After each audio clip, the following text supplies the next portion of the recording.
It's undiagnosed, and I've never said this out loud. This will be the first time I've ever said it in my life, but it's probably my ADHD.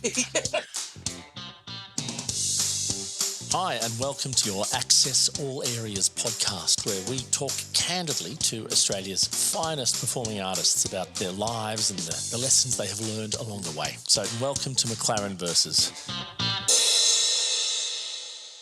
Well, first of all, I have to say I'm very excited to be sitting opposite a man who, if I may quote one of his most famous characters, is busier than a one-armed bricklayer in Baghdad. I mean, I can't claim that line because so many lines in Kenny and me and my brother came up with, but that was one line that I'd heard. All right, well, we won't attribute it to you, but you did say it. I did say it. You did make it famous, here in Australia. But I have to say, I try and do many things, but you put me to shame. You've acted in film, TV, theatre, musicals, hosted award shows, talent shows, The Morning Show, car shows, you've done radio, you've run festivals, you've raced cars, and you've stripped butt naked to raise awareness for cancer. Well, that was the excuse to do it. Everybody needs an excuse, absolutely.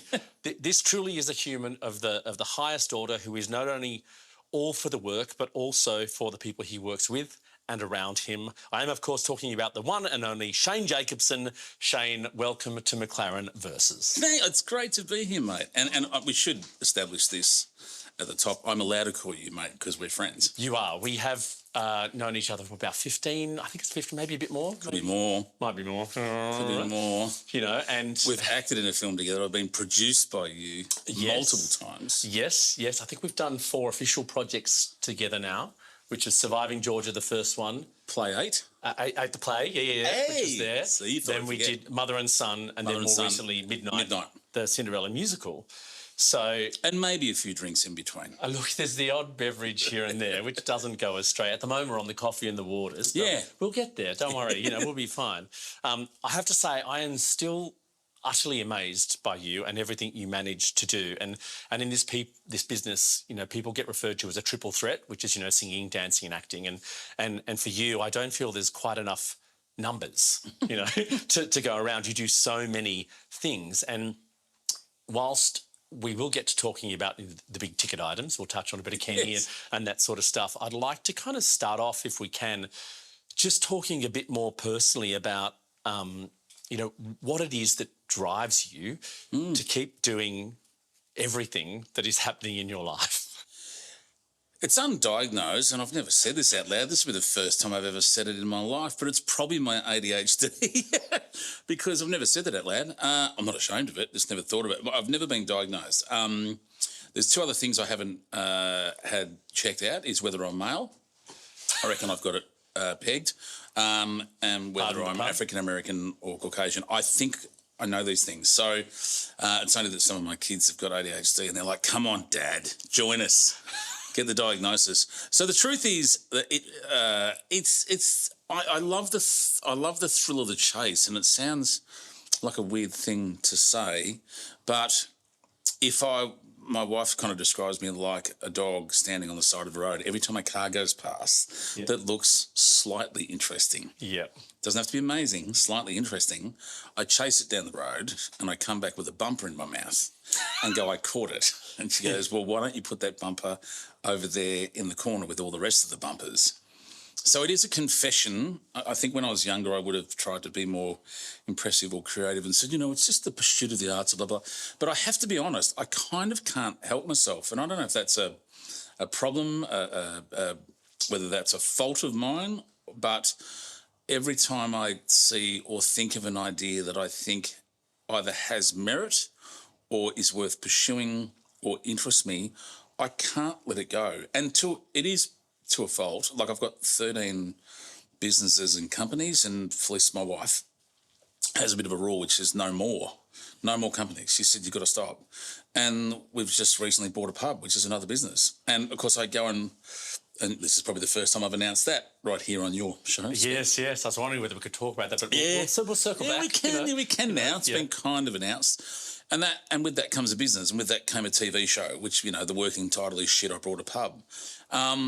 But so I kind of can't help myself, as in even yesterday I had some meetings yesterday, and out of that came 2 more TV show ideas, and I will pursue them. And does that mean they'll happen? I don't know. I have no idea. You as a producer know that as well, if not better than me. It doesn't mean they're going to happen, but I honestly can't help it. As in, there is part of me every now and then when I'm so busy in charities and businesses and companies and film and television and theatre and corporate and producing, there is part of me every now and then that just might sit on the back deck of my property and go, oh, God, I can't believe I made this happen to myself again where I've got 73 things to achieve in 2 hours, you know. Yeah, and I mean, that's another question I have for you, is that there must be moments of exhaustion and being tired, and I will touch on, we'll get to Fliss and the kids and the family a bit later. I'd love to talk about that as part of it too, but how do you handle the stress and exhaustion? So the funny part is the stress doesn't get to me. It's busy, but I don't think I ever feel it or see it as stress. There's little moments when you're doing a big production when you've got money on the line, and you've there's the only moments when I've actually gone, this is stressful is, and you've been near me with some of them when we've had I've done TV projects where it's in front of a live audience and things have started to go wrong to the point it may fall over. I've done projects where it's lost quite a lot of money and put a lot of effort into it. When you get to the point of going, I think I'm about to lose a lot of money and got to go to Fliss, I know I had a big plan, but it didn't go so well. So there's little moments that might be stressful, but what's the wonderful thing is just to brag about my wife, which will probably happen a fair bit. She's a pretty amazing human.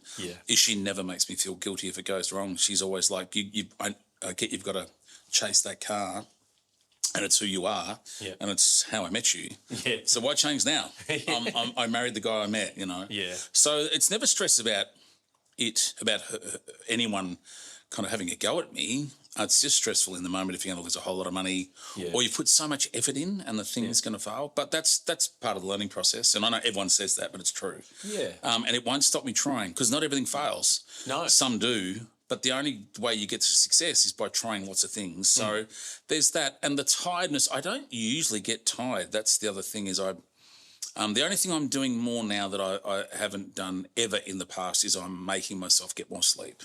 Right. So that's kind of your self-care in that sense is that, you go, do it, get the sleep, get it in, because you do go like no one I've ever seen. Like you're up till talking about the pub.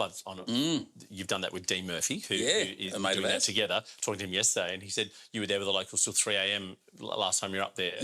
Because they're there and they want to talk to you and they want to be with you, and you're like, fine, I'm here doing that. I'm like, where's the sleep in that regime? Yeah, I know. Well, I've had to make sleep. I've had a bad run. I've lost a lot of mates.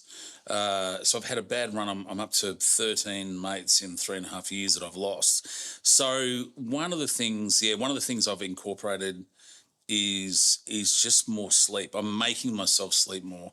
I spoke to a cardiologist. It was on the top of her list. I had a little. I'm telling you a lot of things I've never mentioned. I know, right? I had a little heart scare years ago during COVID, and the cardiologist, one of the first things she said was sleep, and she mentioned a whole bunch of things, but sleep. And I said, can I just go through your list? Sleep, you mentioned sleep first. Is that really on top of the list? She said, absolutely. So I pushed myself to try and... I used to exist on 3 or 4 hours. I couldn't do it anymore. Couldn't do it anymore. Wouldn't want to do it anymore. And probably couldn't do it anymore. But that's the one thing I've changed is to stop the tiredness, which I never had. That was the thing. I used to wake up pinging. I bounce out of bed with a smile on my face. It's true. I don't know any different. There you go. I've got to get to an answer for you because that's what I don't know any different. That's fair enough. And so just so people understand what we're talking about here, like you've got a lighting business still. You still own a bunch of lights. I think you bought a bunch of them to put onto a theatre show because you were somebody should. They're sitting there. You've got a trucking business because I call you about catering trucks or I've got a film truck green business, room film trucks, that kind of stuff. I mean, they're not all acting and writing, and they're all very practical and businesses that require many and varied skills. And I still laugh because if I want to book a truck, I call you. Right? And I'm going, surely there's someone, and then eventually it gets to Nicole and that. But it's just kind of like, hang on, I'll have a look. They're available. I'm just like, there's a venue. An old lighting mate just rang me a little while ago and said, "Have you got some lighting I can hire for a venue I'm running?" And I said, "Yeah, you can." So I've got lights on hire to a mate that used to be a lighting mate of mine. And yes, it's sound gear, and got 3 or 4 sound desks and a bunch of sound gear now. And then during COVID, I started a couple of other businesses. I got a Oz Camp Chair Cinema. So I got a cinema screen, big outdoor screen with a full trussing system. And that's... I mean, they're all peripheral to the industry. It's not like you suddenly went and go, I'm going to create paper clips. No, they are, Crowd Canvas is one of the companies, which is an app that controls phones at stadiums. So anyone from Victoria, if they've been to a Western Bulldogs match at Marvel Stadium, all the phones from the Bulldogs fans light up around the whole stadium. That's one of our apps I've been involved with for years. Yeah, wow. Some people do things, some people say they're going to do it, and then other people do it. I just think if you just start the doing bit, it does sometimes lead somewhere. I always, when I come up with an idea for a company name or a business, I will Google if it's available. Yeah. And if it is and I think it's a good name, I buy the name. It's like hold on to that. It's $190 or something. It's $300 for 3 years or $190 for 3. It's nothing. Okay, so let's come back to the acting world, right? I'd love to have a chat with you about range. Okay, so I'm going to start with talking a little bit about your approach to some of the different characters you've played, because they're massively different, and it would, of course, be remiss of me not to start with our good old mate Kenny. 1 minute on Kenny, and kind of go, it's won you the AFI for Best Actor. Massive box office hit. I think at the time, the highest selling DVD release ever for an Aussie film. It's fair to say that changed your day-to-day life? Yeah. Yes, it did. And continues to do so? Yeah, we owe Kenny everything. Yeah, well, I do. He turned me into the household name, I guess. But, doors that used to slam in our face were then held open after that happened. We could never have imagined that it would be as successful as it was. As it was, yeah.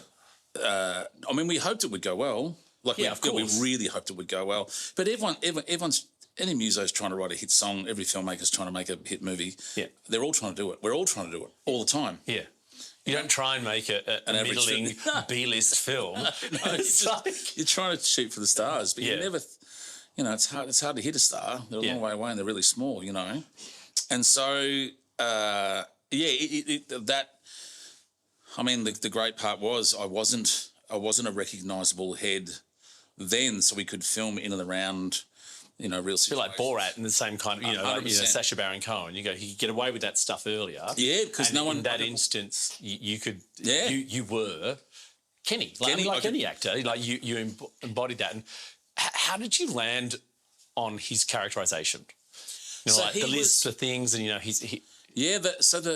the Kenny is made up of all the best parts of my uncles and my dad. Mm-hmm. It's all the best bits of them. And they spoke in rhythms. There's a rhythm to the way Kenny speaks. So he goes up and down the hill. So Kenny talks like this, but everything he does now, every now and then, you'll find out there's a bit of a difference in the way he talks. And that's not unusual. So there's a rhythm. And if I spoke like Kenny now, it would seem a little bit odd. And it's like Christopher Walken has a weird temper. So it wasn't based on Christopher Walken, but my uncles there was a rhythm to the way they spoke. Yeah, and a melody to them. Yeah. And kind of... Yeah, so when he talks, and there's also something, the lisp was to disarm people. There was a guy called Kevin, and he worked at Splashdown, and he had a lisp. Lots of other parts of the character aren't based on him at all, but he had a lisp. But one thing we realised was when you put a lisp in Kenny's mouth is it disarms him from being me back then. Big guy, I had 3 earrings back then, goatee, a larger structure guy. It can be imposing. Yeah. But it's a question not for me. It's a question for the audience listening or watching this and yourself. I ask you and the audience, what is it about someone with a lisp that immediately disarms you and they seem somewhat nicer? So it's actually a thing, and I can say, I'm going to go down the street, grab some milk, I'm going to grab some meat, and I'll be back in about 10 minutes and we'll have something to eat. Not exciting at all. But when Kenny says it with a lisp, you know what, I'm just going to head down the shop, so I'll grab some milk. While I'm there, I'll grab some meat. We'll come back and let's fry it up and we'll tuck into it, eh? What do you say? I'll take the second one, for sure. It sounds exciting. It's fun when he says it. Just something happens. So we knew that the lisp had that effect and that melody, so that made him endearing. And then all the best bits of our uncles and everything else was just so that the whole film was a riff on decency. And that's Clay's focus on the whole thing. I would have gone more into comedy. Thank goodness Clay, my brother, was there directing it, because he had a rule wherever there was a moment for comedy and a moment for pathos would win every time. If there's only room for comedy, you go, this is funny, you go for the comedy.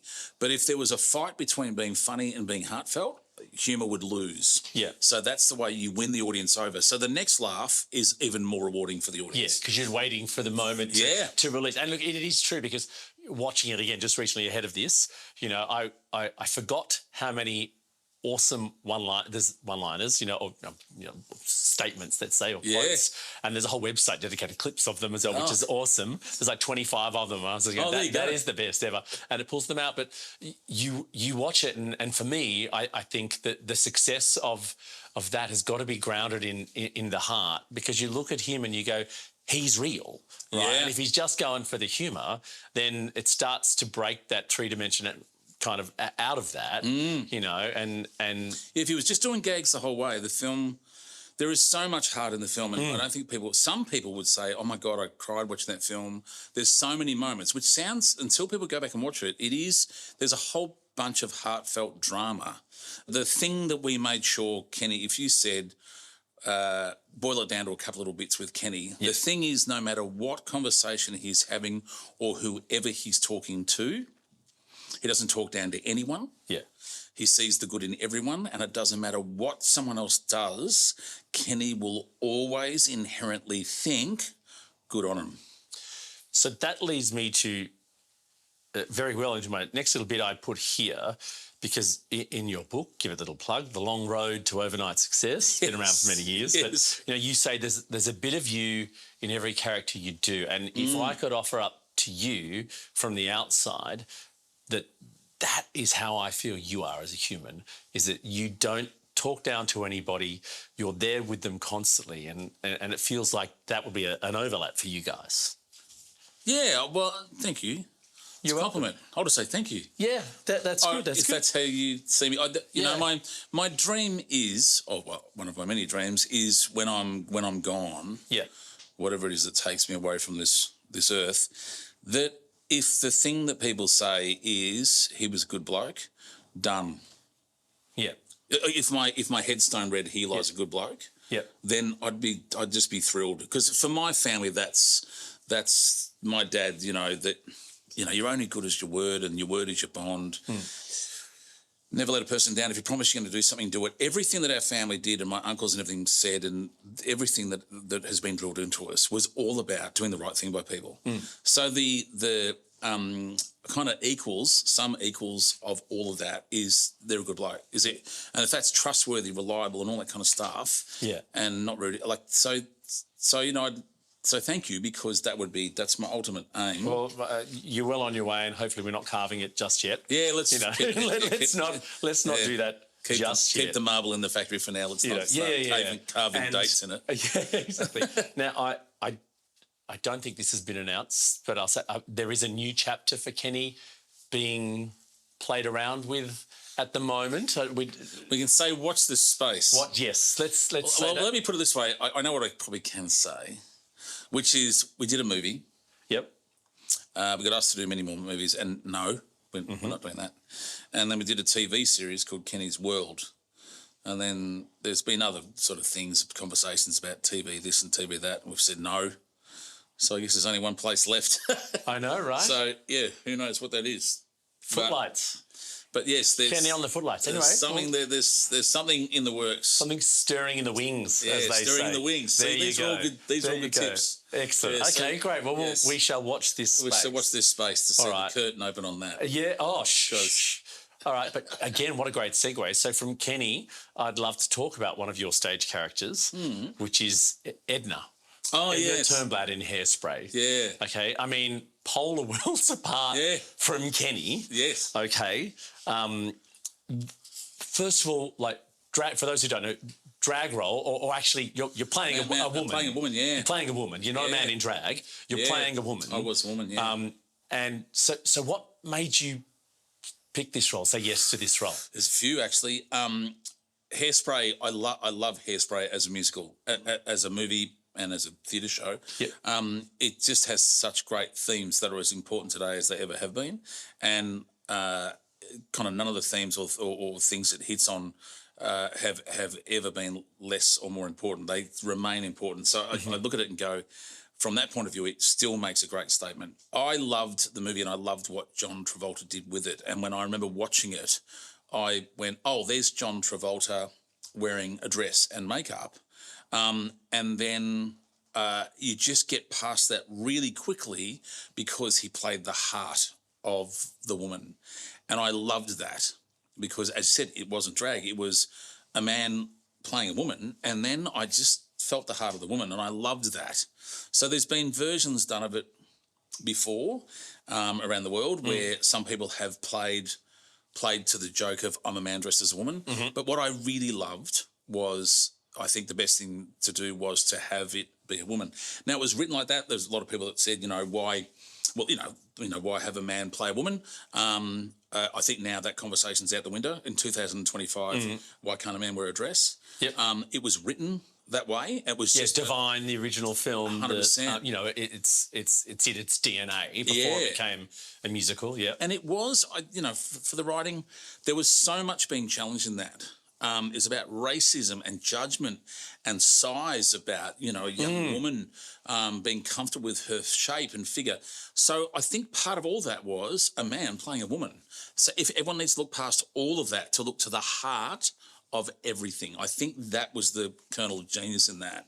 You need to look past colour, past size, past sex, all of it, and see the person. And so that was what that show did, so I love that.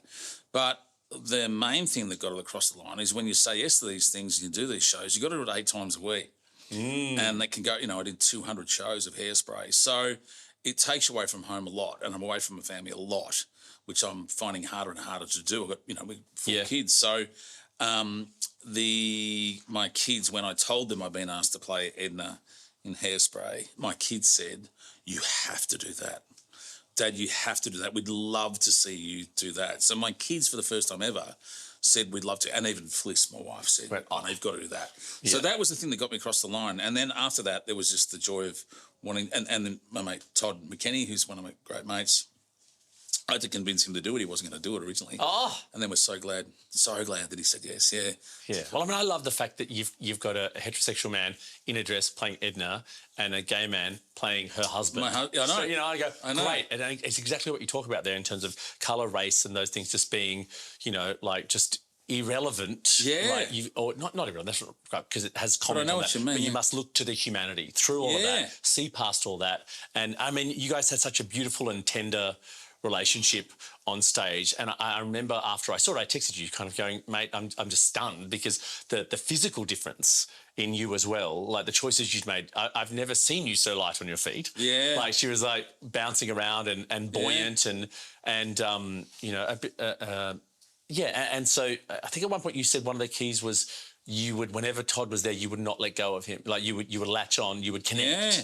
So my acting tip, if it's worth it, coming from me, I don't know, but an AFI winner, of course it's worth it coming for you. Stop. I think don't diminish your achievements, man. They're huge. Yeah, well, it doesn't mean it works for everyone, I suppose, but I think if some people think there's so many complexities and so many layers, there can be, but sometimes sometimes I just find a few things and I go with them. You know what I mean? If you're playing a biker, I mean, you might just have to get to a point where you go, my character was wronged so much in his youth, he's just angry at the world. Yeah. And you might just go, that might be enough if everything you read, you go, and then if you just stick like, rather than there being 27 layers, you might just find something that you really pin on. You literally put a pin right in the middle of that and go, I'm going to pin my performance to that. Yeah. And then other stuff will come. Yeah, so Kenny, you got the melody. And and he just sees the good in everybody. Yeah. The things you can grab onto in a moment and go put that filter on rather than trying to play like 98 things at once. Yeah. And no matter, exactly. So with Edna, she was loved by her husband, adored by him. So she didn't have that to worry about. But she had to worry about her daughter because the daughter's out there in the world. And Edna was worried about leaving the house because of her own weight. And then her daughter was out there free as a bird. But she's worried about that because what if the world chips away at that for her daughter? But she didn't have to worry about being loved, but she worried about how she looked to the world. But what it meant was her husband was her rock. Yeah. So she was adored by her husband, and he is. All the way through that, he adores her. It's one of the most beautiful bits about that. Yeah. There's so many great things about that script. But having that woman like Wilbur, just the character that Todd played, he just adores her. Yeah.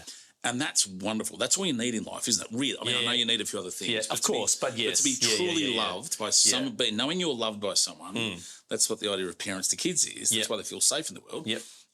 So I just knew no matter what I did on that stage, I can be confident as long as I've got Wilbur's love and as long as he's near me. So whenever I was in the house or out of the house, I just needed to have him near me, my husband near me. Yep. So wherever I went on that stage, wherever I went, I constantly looked for Todd. Yeah. And I would go to him and I would grab his arm and I wouldn't let him go. In routines, I'd constantly grab his arm and constantly touch him, which, I just said, I will be chasing you all over stage. He's like, I get it. And it meant everyone said they had such a special connection. The other thing is me and Todd enjoy each other's company. Yes. And so did Edna and Wilbur. Yeah. So there's a little bit of us in that. Yes. Going back to a little bit of me. Yeah. We enjoy each other's company. Yeah. So just want to be near him. And then by the time it got to the end, everyone said they had such a special relationship because I just didn't want to be away from his side. Yeah. Let's use that as a segue into family, if I can. Yeah, of course. So you have 4 children kids now. And a beautiful When you wife. say now, it will stop there. So yeah. It will stop it's there. like companies. No more. No more. No more. No more kids. No more. Excellent. And a beautiful wife, yes. Felicity. And you are very close with your dad who just turned 90. Yeah, just turned 90 the other week, yeah. You've mentioned Clay a number of times in here. You clearly family means a lot to you. Yeah. How does being so busy and your career impact that day to day? Because a lot. Yeah. So the balance. Sometimes I think some people when they go, you got to get that balance right. Is them figuring out the kids aren't young forever, but I know that. So it's just trying to some stuff you got to push and go no. Like the other weekend we went away for the weekend and I had a big client who really wanted me and I said, I've said yes for so many years. This time it is a no because we are going away. And I'm honest with them. I'm going away with the family. Yeah.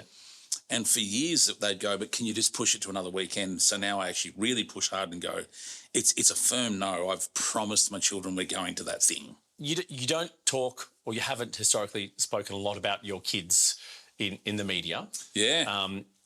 There was that wonderful show you got to do where it was Bring a Kid to Work Day recently, a musical with your daughter Liv. You were instrumental in this. I was instrumental in this. Midnight, the Cinderella musical where... Can I tell you what you said to me in case you've forgotten? I said many things, but I don't know what you're thinking of, so please. So, yes, my daughter Liv is acting now, much to my horror. When she said to me, I want to be an actor, we kept saying, oh, darling, you're saying it wrong. It's doctor. You want to be a doctor. But she's now got an agent and she's just done a small part in a movie with John Lithgow. So she's in her first movie and she's just got into the top 13 with over 2,000 people sending in auditions for the Actors Rising Star for the Actor Awards. She got into the top 13 out of over 2,000. So she's nailing it and I'm a very proud dad. But right at the start, she auditioned for a theatre show. Yes. That you were a producer of, and Dean, who's a mate of ours, and she had to get in there on her own merit. And I'm like, I just got out of a road. I didn't even stay in the room when she did her audition. I kind of got out of the way a bit for some of it. Although I was there for one part of it, but so she did her own thing, and we were talking about whether I could. I was originally going to play a role in it. And then the schedule got crazy and I just finished Hairspray. But she got in a musical without my input, and you said to me, well, you got to drop her off at stage door anyway. You may as well come on stage, is what you said to me. I do remember that now. I said, well, you're going to be there anyway. You said you got to drop her off at the stage door and you got to pick her up anyway. I know you're busy, but you may as well come on stage. And I went, oh, you bastard.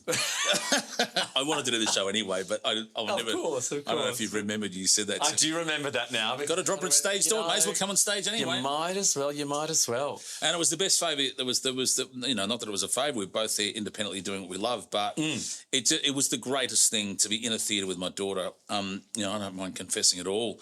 Verity Hunt Ballard and Lucy Jurek were beside stage when Liv walked out on stage, and I burst into tears. I was so overcome with emotion watching my daughter run. I was nervous for her, more nervous for her than I've ever been for myself. And then watched her walk out and bawled my eyes out. And then I had to go and get my shit together before I went out on stage to be the jovial king. Yes. Yeah, they're going, you all right? I said, yeah, I'm fine. But crying. Matt Lee, everyone going, oh, my God, rubbing my back. I'm like, you know what? I'm not good for the cast in the wings like this. I need to go to my dressing room, get my shit together and stop being on stage crying when everyone's about to walk out and do full jazz hands, Hollywood smiles. So I took myself off to my dressing room to calm the hell down. Oh, wonderful, wonderful. Across your career so far, you have worked with a couple of you mentioned there as well, but an astonishing list of people like Kate Winslet, Jeffrey Rush, Stephen Fry, Todd McKenney, Paul Hogan, Bryan Brown, Jeremy Renner, Ed Norton, John Cleese.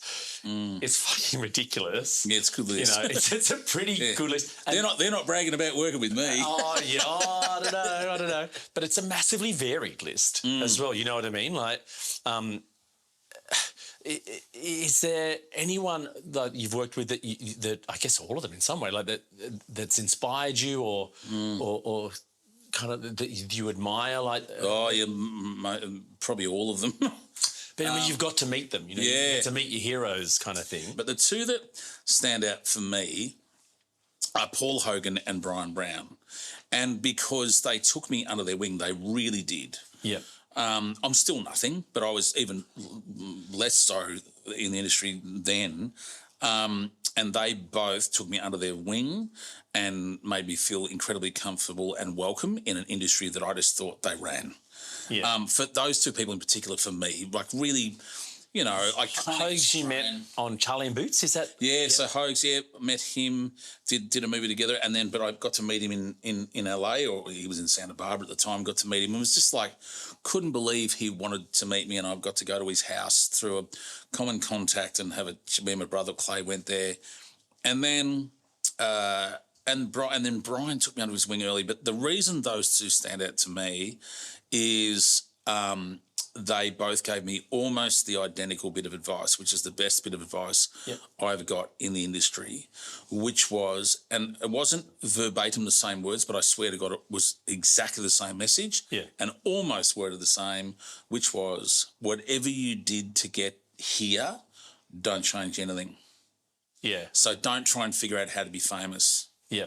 So whatever you did to get here, whatever your personality is, your humour, your manners, your mannerisms. Same. Don't change anything. Don't change anything.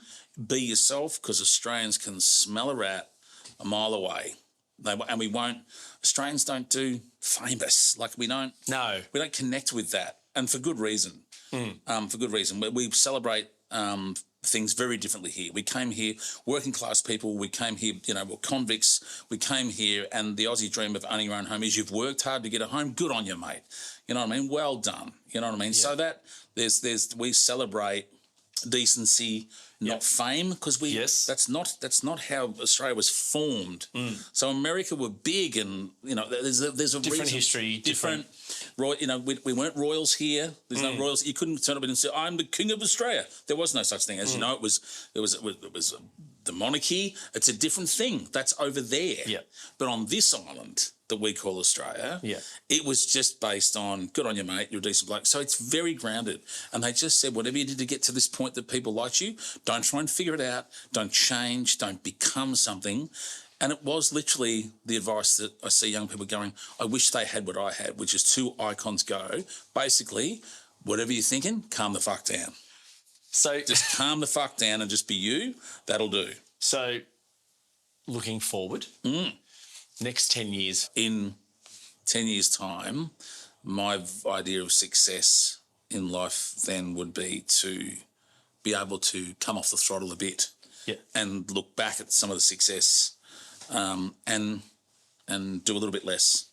Enjoy what you've done and maybe calm down and just spend my life, more of my life, watching my kids continue to succeed and just, keep yourself in their life. I want to drive them mad more. Oh, lovely. All right. Well, I've got 5 questions. Yes. That I just quickly ask towards the end of this because we talked a lot through it, like sort of summary that I like to ask every guest, and it's like philosophies. Do you have a mantra you live by?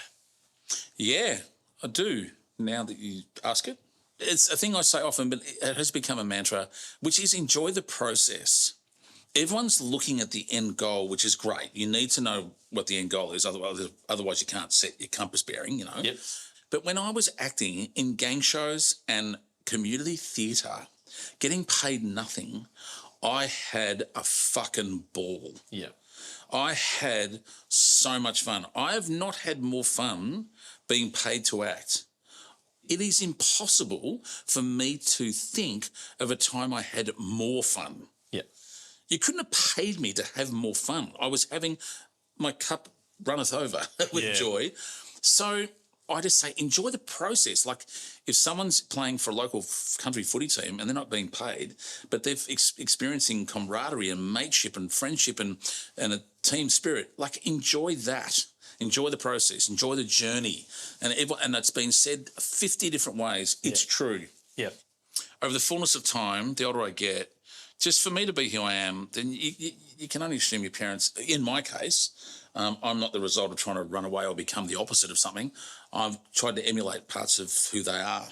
And then just to top it off, just the cherry on top is my wife. She has been the greatest addition to my world, that she keeps me calm when it's time to be calmed. She celebrates who I am. She accepts me for exactly who I am. She laughs at my flaws. She doesn't get annoyed by them. And she can identify them, but